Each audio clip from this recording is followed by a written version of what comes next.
Berikut ini merupakan video praktik baik penerapan model pembelajaran problem-based learning dengan pemanfaatan teknologi informasi dan komunikasi serta portal rumah belajar. Bismillahirrahmanirrahim. Assalamualaikum warahmatullahi wabarakatuh. Waalaikumsalam warahmatullahi wabarakatuh. Oke, kita mulai dulu dengan doa. Silakan bismillah. Siap. Belajar kita baca doa dalam hati semuanya.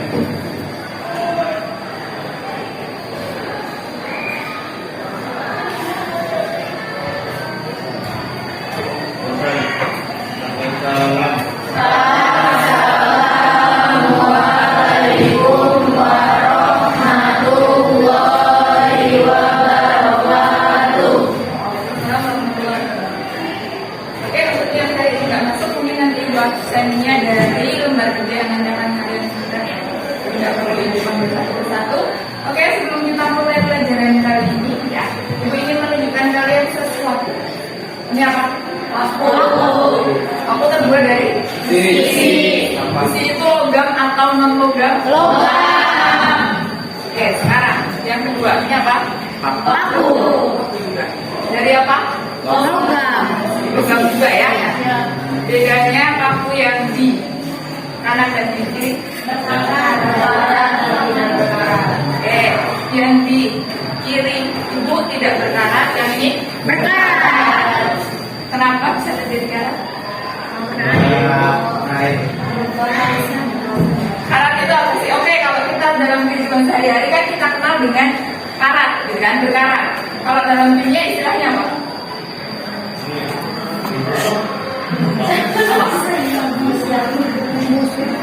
Oke, ada yang sudah tahu?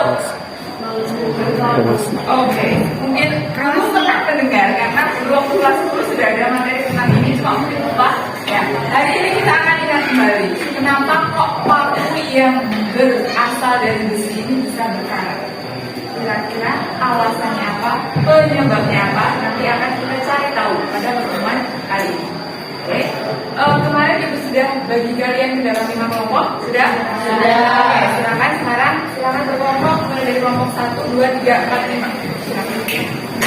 Silakan. Satu karyo.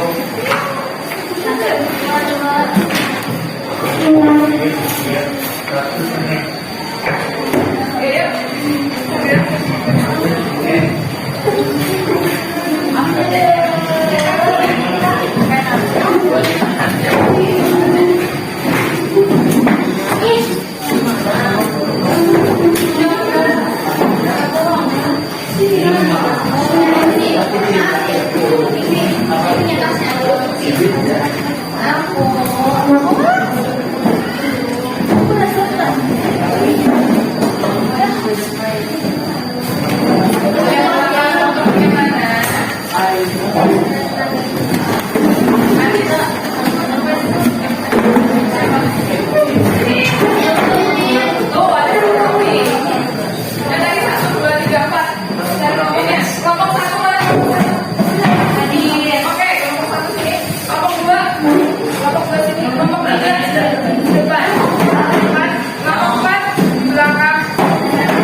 Silakan nanti kalian ikuti, ada beberapa tes yang mungkin akan kalian baca, kemudian ada beberapa pertanyaan yang harus kalian jawab. Nanti di grup kimia kita akan diberikan beberapa file, ya, file LKS, nanti file berupa software, nanti biar semuanya bisa mengakses. Kemudian ada bahan ajarnya juga. Kemudian ada beberapa video yang mungkin bisa membantu kalian untuk memecahkan beberapa permasalahan yang ada di LKS ini. Paham? Oke. Selanjutnya ibu bagikan langsung ya.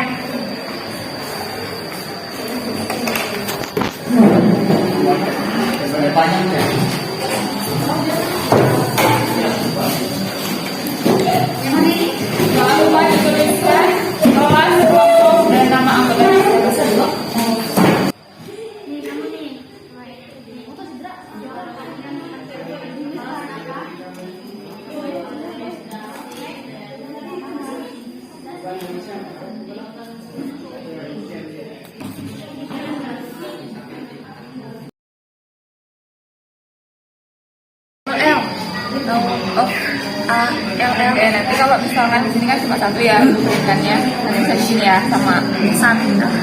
Oke, lanjutkan.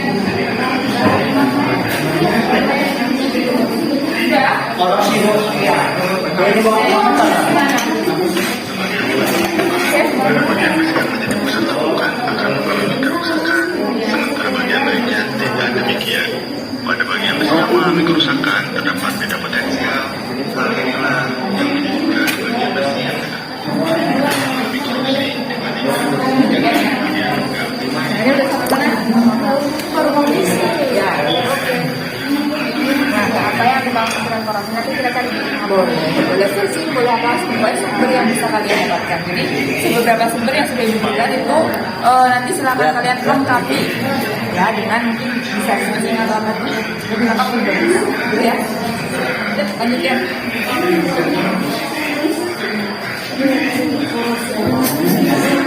Mau bapak.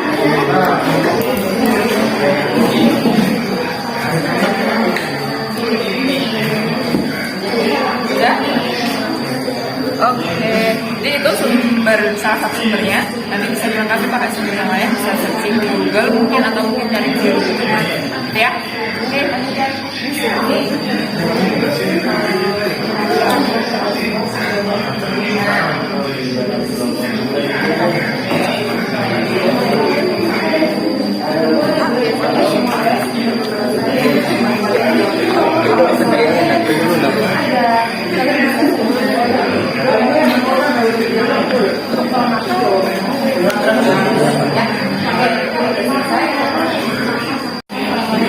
Korupsi antara lain yang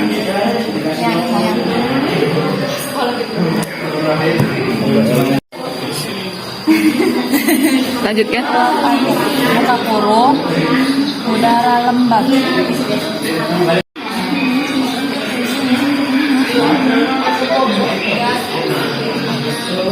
Oh ini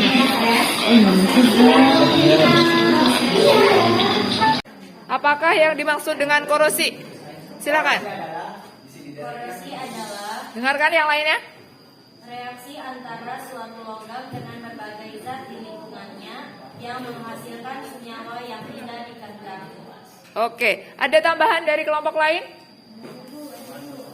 Ada tambahan? Ada tambahan? Kelompok berapa? Silakan dibaca. Yuk. Korosi adalah reaksi antara suatu logam dengan berbagai zat di lingkungan yang menghasilkan senyawa yang tidak dikehendaki. Korosi merupakan proses elektrokimia. Oke, ada tambahan lagi? Oke, silakan.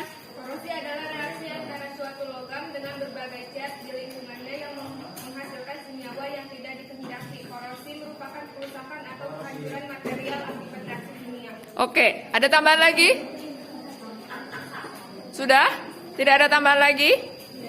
Oke, berarti secara umum kita simpulkan bahwa korosi itu adalah suatu proses reaksi kimia ya. Lebih tepatnya reaksi elektrokimia, di mana terjadi reaksi antara apa dan apa? Apa? Tadi antara apa? Logam. Berbagai zat di lingkungannya. Oke, berbagai zat di lingkungannya. Sehingga menghasilkan apa? Menghasilkan apa? Senyawa yang tidak dikehendaki, yang nantinya akibatnya akan merusak apa? Permukaan logam itu sendiri. Oke, begitu ya. Ada tambahan lagi mungkin? Sudah? Oke, beralih ke nomor 2, kelompok 2. Kelompok 2 mana? Ya, silakan nomor 2. Oke.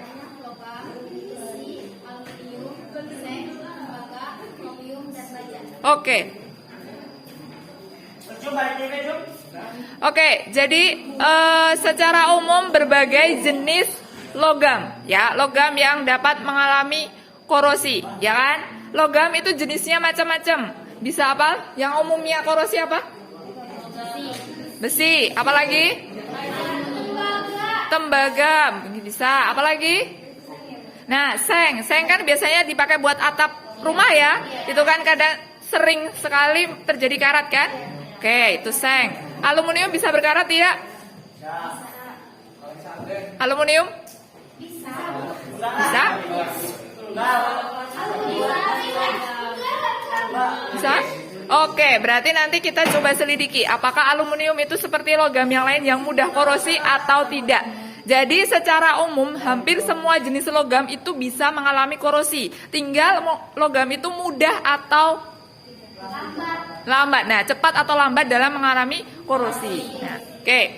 Kemudian yang ketiga, kelompok 3.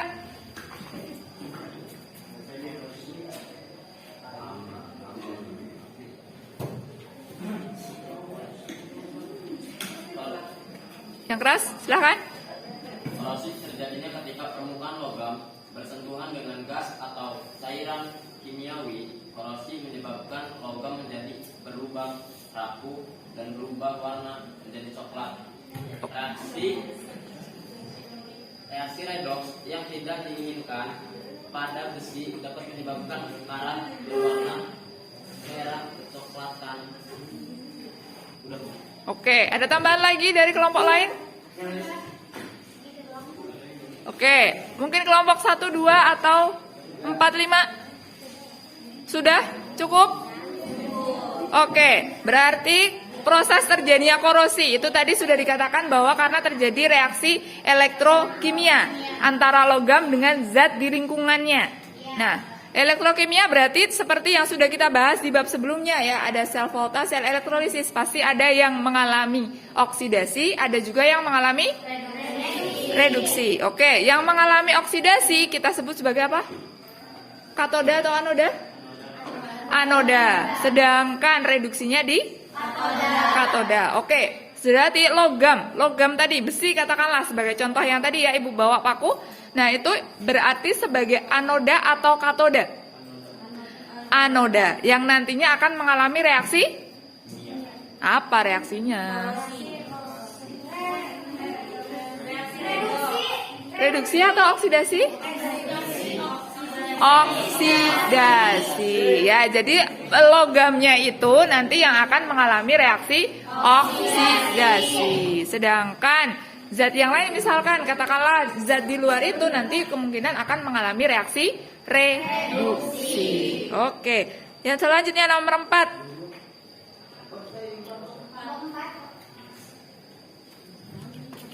Faktor utama apa saja yang dapat menyebabkan korosi? Uap air, udara lembab, gas oksigen atau O2, elektrolit, zat terlarut pembentuk asam atau CO2 dan SO2, adanya pengotor atau kontak dengan logam lain yang kurang reaktif, temperatur atau suhu, permukaan logam, dan adanya efek galvanic coupling. Oke, jadi menurut kelompok 4 ada berapa tadi? 8 ya? 8 faktor utama penyebab terjadinya korosi. Ya, ada yang lain? Ada pendapat lain? Oke, silakan.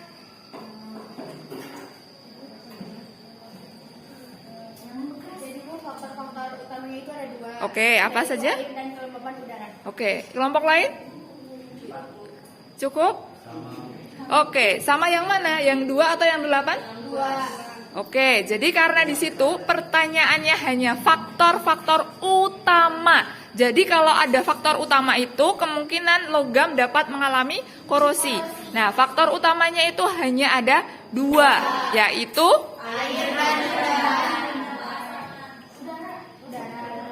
air dan udara.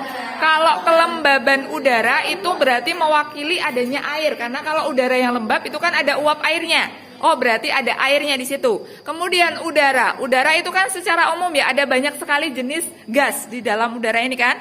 Nah, secara spesifiknya yang menyebabkan korosi itu adalah udaranya apa?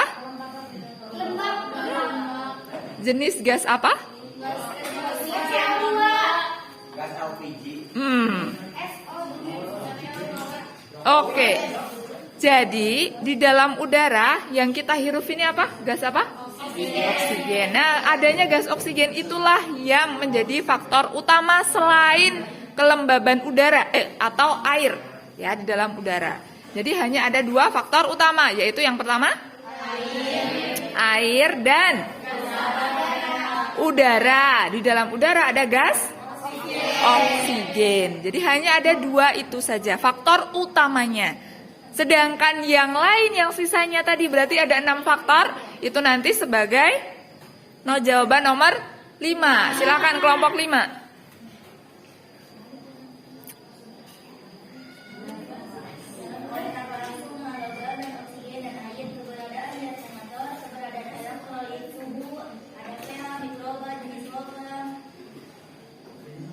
Udah? Ada tambahan dari kelompok yang lain? Ada, Bu. Apa?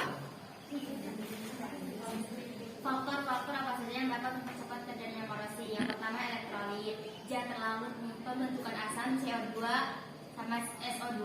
Adanya pengotor atau kontak dengan logam lain yang kurang reaktif. Temperatur suhu, permukaan logam, adanya efek Galvin-Coupling. Oke, jadi kurang lebih ada 6 faktor yang menjadi mempercepat ya, mempercepat terjadinya korosi. Yang pertama tadi ada elektrolit. Jadi kalau ada larutan elektrolit di sekitar suatu logam, kemungkinan nanti akan mengalami korosi lebih cepat daripada logam yang tidak berada di lingkungan elektrolit. Kemudian ada zat terlarut pembentuk asam. Oke, ada CO2 dan SO2. Oke. Kemudian yang ketiga.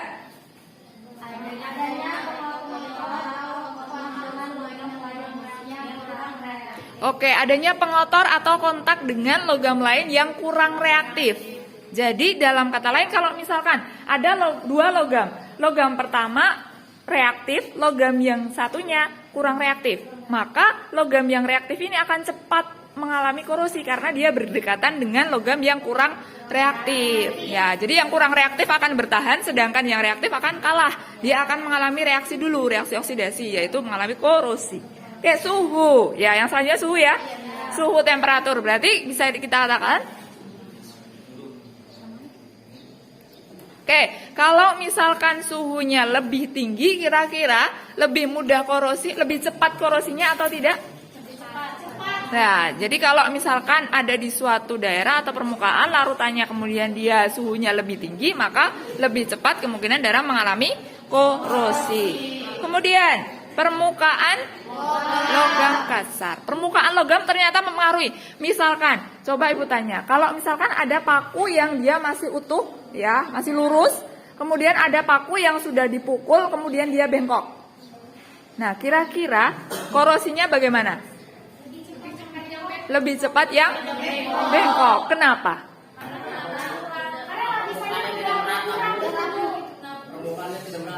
Oke. Ya benar. Berarti kita lihat dari permukaannya ya. Kalau dia bengkok otomatis permukaannya ada yang sudah rusak, ya kan? Nah, karena dia bengkok otomatis pelindungnya, katakanlah gitu ya. Pelindungnya udah rusak. Kalau pelindungnya rusak otomatis dia akan lebih cepat. Nah, berkarat karena kan lebih cepat kontak dengan udara dan air. Oke, kemudian yang terakhir. Apa itu? Apa itu? Apa itu? Bukan kopling motor. Oke, efek galvanic coupling itu adalah perbedaan potensial. Kemarin itu kan kita sudah belajar elektrokimia kemarin, itu kan masing-masing logam punya nilai E0 yang berbeda-beda kan, potensialnya beda-beda. Nah, ternyata itu mempengaruhi juga kalau misalkan ada 2 zat, misalkan yang satu potensialnya positif, yang satu negatif. Kemarin itu ya, maka yang negatif dia akan lebih cepat oksidasi. Maka logam yang punya nilai E0 lebih negatif, dia akan lebih cepat mengalami oksidasi. Nah, kalau oksidasi kan bisa jadi reaksi itu reaksi korosi atau perkaratan. Oke, ada pertanyaan sejauh ini?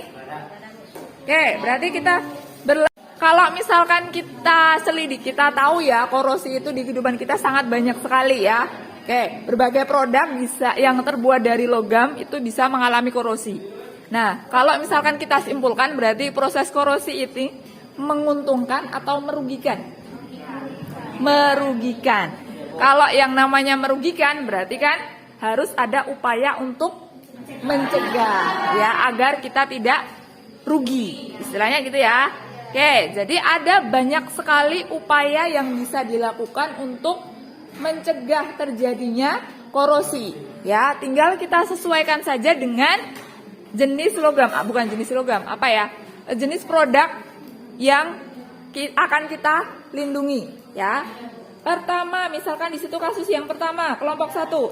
Agar yang mengalami korosi, cara pencegahannya pengecatan, pelamuran dengan oli atau gemuk, pembalutan dengan plastik. Ayo, oke, ada beberapa jawaban. Mungkin lebih tepat yang mana kalau pagar? Oke, dicat ya, pengecatan ya. Selain gunanya utamanya untuk melindungi dari korosi, juga untuk menambah nilai keindahan. Biasanya gitu kan? Oke, jadi 2 manfaat kita dapatkan sekaligus. Kemudian yang kedua, kasus yang kedua, kelompok 2. Lantai yang mengalami korosi, melumuri dengan oli dan gemuk dapat mencegah terjadinya korosi. Oke, jadi kalau misalnya kita perhatikan, ya rantai kendaraan itu kan biasanya dikasih oli ya, agar dia tidak cepat berkarat. Nah, kalau berkarat kan nanti lama-lama akan rapuh. Bahaya nggak kalau rantai kendaraan rapuh? Bahaya. Nah, cek. Kemudian yang ketiga, kelompok 3, silakan. Kaleng makanan atau minuman yang mengalami korosi. Oke. Cara pencegahannya itu yang pertama mencegah kontak langsung dengan oksigen dan air. Mm-mm. Yang kedua dibalut dengan plastik atau pengecetan. Oke. Ada tambahan lain? Ada Apa? lapisan dengan timah. Oke. Jadi, benar. Jadi pada umumnya boleh mencegah kontak dengan oksigen dan air. Bisa juga dilapisi dengan plastik. Tapi utamanya kalau kaleng bungkus makanan atau minuman itu dilapisi dengan apa tadi? Timah. Nama prosesnya namanya tin plating. Jadi adanya pelapisan dengan timah. Kemudian yang keempat, Bumper mobil yang mengalami korosi. oke. Cara pencegahannya dengan pelapisan dengan kromium atau kromium lagi. Oke, ada pendapat lain? Sama?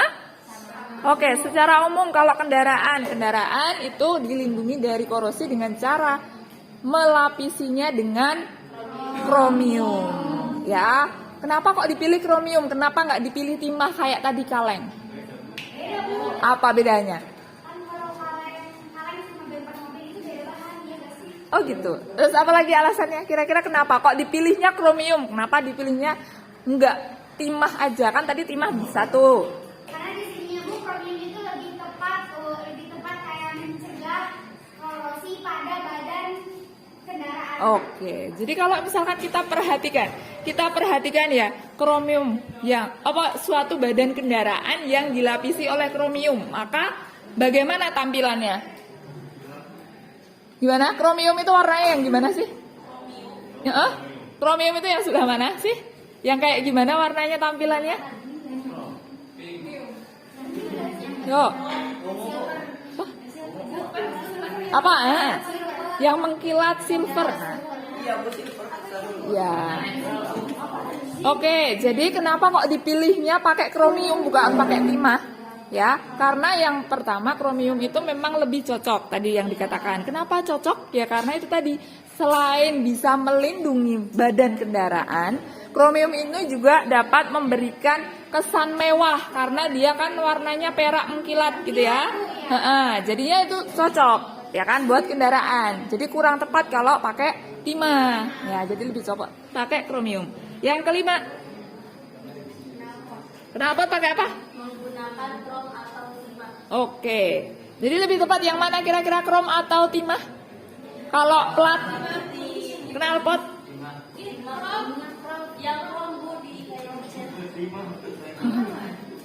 Oke, jadi kalau misalkan karena itu masih bagian dari kendaraan ya, oke lebih cocok mungkin pakai krom gitu ya. Jadi dia efeknya nggak cuma melindungi tapi juga menambah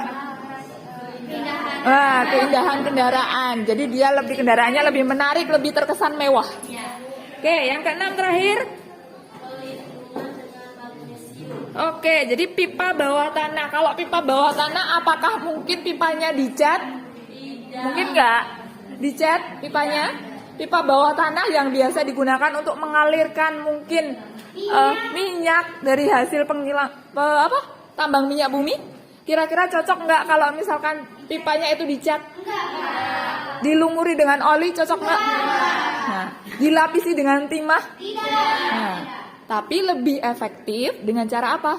Digunakan metode proteksi katodik atau galvanisasi. Galvanisasi. Oke, dengan logam apa? Logam apa yang cocok kalau untuk pipa bawah tanah? Apa tadi?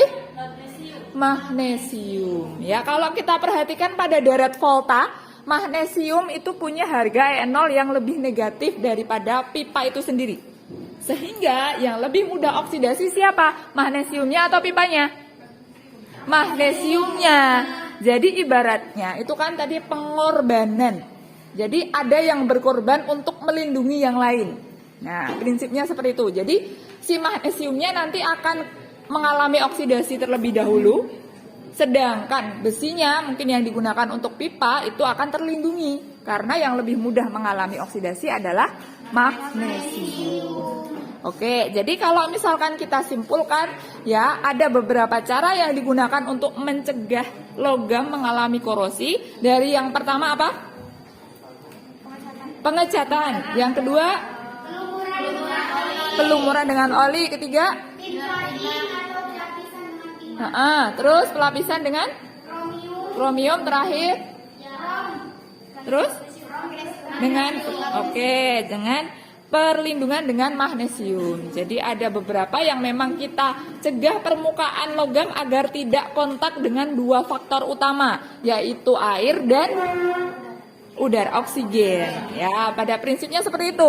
Bagaimana sih cara mencegah logam agar tidak mengalami korosi? Ya udah, kita hindarkan. Ya, kita cegah agar tidak kontak langsung dengan dua faktor utama, yaitu air dan oksigen. Oke, jadi sekian itu saja ya. Jadi kalau korosi Ibu rasa materinya sangat dekat dengan kita dan kita juga sering mengamati. Sekarang kita udah tahu, oh ternyata reaksi kimianya tuh seperti ini ya. Nggak cuma karena dia udah lama Bu, jadi ya udah berkarat. Enggak, tapi ternyata dari situ terjadi reaksi kimia, ya kan? Reaksi kimia. Kemudian kita sudah tahu berarti bagaimana sih cara pencegahan yang paling tepat, ya. Kalau misalkan kita punya barang-barang yang terbuat dari logam, ya silahkan. Jadi jangan diletakkan di tempat yang lembab, jangan diletakkan di tempat yang basah, ya. Berarti usahakan benda itu harus tetap kering, minimal gitu ya. Kalau kita hindarkan dari oksigen kan nggak mungkin ya, karena di udara kita kan ada oksigennya. Tapi kalau dari air ya kita bisa minimalkan, ya. Oke. Demikian tadi video praktik baik pemanfaatan teknologi informasi dalam pembelajaran kimia dengan menggunakan model pembelajaran problem based learning dengan menggunakan tahapan mengorientasikan terhadap masalah, mengorganisasi untuk belajar, membimbing penyelidikan, serta mengembangkan hasil karya.